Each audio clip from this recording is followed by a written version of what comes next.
Hello and welcome to lesson 4. Let's talk about the birth of vision. He said that vision is formed in the heart of those who are dissatisfied with the status quo. Vision is formed in the heart of those who are dissatisfied with the status quo. I know you're talking about vision, but how does this come about? I know some of us have had desires maybe to become doctors, nurses, athletes, lawyers, engineers, inventors, entrepreneurs, and great social activists, difference makers, or to be great preachers like Billy Graham and so much more. Yet all of these things will remain a dream if we don't have a vision.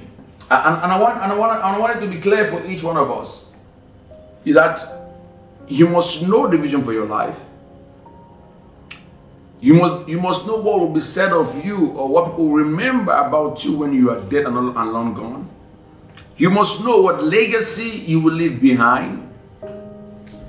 When we talk of success, it's not just an accumulation of wealth, but it is fulfilling your God-given vision. So let's talk about this birth of vision. Vision is formed in the heart of those who are dissatisfied with the status quo. People have been kept in stagnation because of the status quo. People have been kept in a box. But I believe it is this dissatisfaction that births a vision, that creates a burden. Inventions and discoveries came through men who were not satisfied with the status quo. They believed there was something better and they worked hard to make a difference. Do you believe there's something better? Vision must be conceived before it is born. There's a place of conception. There's a place of gestation. There's a place of growth. Then there's a place of birth. So, vision must be conceived before it is born. It may begin as an idea. It may begin as a burden on a concern, and sometimes without much clarity. It's like the story of Nehemiah. When he heard that the city of Jerusalem, the walls have been burned down, the gates have been broken, the city is exposed, the burden came in his heart, Nehemiah. Chapter 2, he began to work, pray, and fast, and went to the king. So it can start like a burden, it can start with a concern. But as time passes, the idea turns into a major interest, and soon it becomes a passion. People always say, "Oh, I don't know, I don't have a vision." I ask them, look at the need around you. When you look around you, what are the needs? What are the needs? Start with those needs. And when that burden begins to fix in your heart, you will hear or see something that will get your attention. You will hear a thought that will relate to a future and will generate some emotion. Sometimes you will bother. Sometimes you watch a documentary like me. When I had this vision in my heart to lead and to come back to Africa, my idea of leadership, because I believe that Africa is the richest continent, and the problem of Africa is not starvation. If you have people who don't have food, the problem of Africa is not famine. If you have people who don't have who die of hunger and starvation. The problem of Africa is leadership. And so when I watched the commentary, I've seen Africans were suffering and wars. It provokes something about it that if we can only be better leaders, then we can have a better nation. And so, what am I trying to say is that something that will bother you all the way long and give you no room, and there'll be this tingling inside of you. And it's not just a passing concern like other concerns you may have had in the future, but this one will stick with you. It will stick with you. It won't let you go. You find yourself thinking about them all the time. You may lose sleep over them. You won't be able to let them go because they won't let you go. It's all about the conception and the formation process of vision. It takes shapes and forms inside of your mind and your heart. And many times people complain about things or about their situation and environment, but do not change it. Dear friends, do not just join the complainers. Things are not changed by those who sit and complain, but by those who take action. But by those who dare to dream, by those who dare to take an endeavor to see change. My friend, what do you see? What is that burden?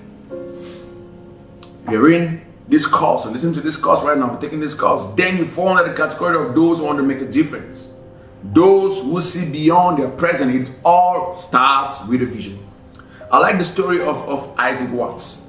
You know, Isaac Watts is a great inventor. And it's a story that when he was about 18 or 19 years old, he started to write hymns. But how did he start? It is said that Isaac Watts had come home from church complaining about the music, and his father responded by challenging him to stop complaining about the music in church, and why not do something about it? Stop complaining, write your own music. So he did. And every week, for well over a year, he took a new hymn along to church for the local congregation to learn. And amongst them, one of the favorite songs we see, Joy to the World, and When I Saw Thee. There's a famous story about a block of marble back in the 1400s. This block of marble was deemed flawed, useless, and was cast aside. And every sculptor who looked at it saw it too long and narrow to be valuable for sculpture. It lay there worthless for 40 years. In 1501, a 26-year-old young man happened to pass by this block of marble that was rejected and deemed useless. And he saw something different. He had a greater vision for this block of marble. Inside this formless mass of stone, this young sculptor saw the heroic beauty, the grace, and the wonder of a man who would come to become known as David. And young Michelangelo famously said, I already saw David inside. I had only to release him because chipping away.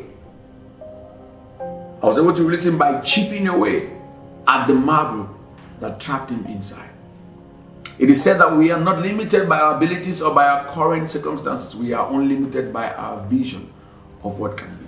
So, what is that burden? What is that heaviness? What is that concern? What do you want to see different? What change you want to bring? Every human being formed in God's image has a God-given gift. You were created with the ability to conceive something, not only to conceive, but to realize it. So let's draw it to a close. So, we're going to say this, that we are all very visual beings. God is a visual being. He's a high being, and He created everything from inside. The way He saw it came to existence. Something called an intelligent designer.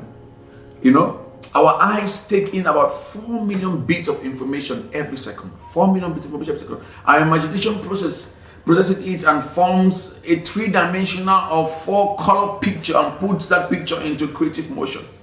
We all think in picture. If I said to you, big black dog, what comes to mind? A picture of a big black dog, right? Every one of us has a picture of ourselves in our mind. We have a picture of our family, we have a picture of our business, picture of our ability, a picture of our future. You will never rise above the image you have in your mind in any area of your life. How we see ourselves is what we become. How we see our marriages, how we see our career, how we see our bank account, how we see our health, how we see our children. Will only be as grand or grandiose as the vision we have for it. Your vision and your future are only limited by your ability to be a visionary. People think that their dreams is outside of them. No! So they go looking for prophets and wanting somebody to prophesy to them and go to some crusade, some meeting, and some religious leader trying to find something they think is outside of them. No! You will never find that way. God hid your future, your vision, in a place where He knows or where He knew you could not miss it. He hid it in you, within you. In the story of Michelangelo, one person sees a rock pile, another sees a great warrior, another sees a great cathedral. The difference is vision. So I want to encourage you as we end this lesson 4 and tell you that the time has come for you to narrow down those burdens into realistic vision that can be accomplished. In the next lesson 5, we'll be talking about the passion for your vision. And I can't wait to jump to 26, where we give you some practical insight how to bring the vision come to pass. Thank you so much, and see you in lesson 5.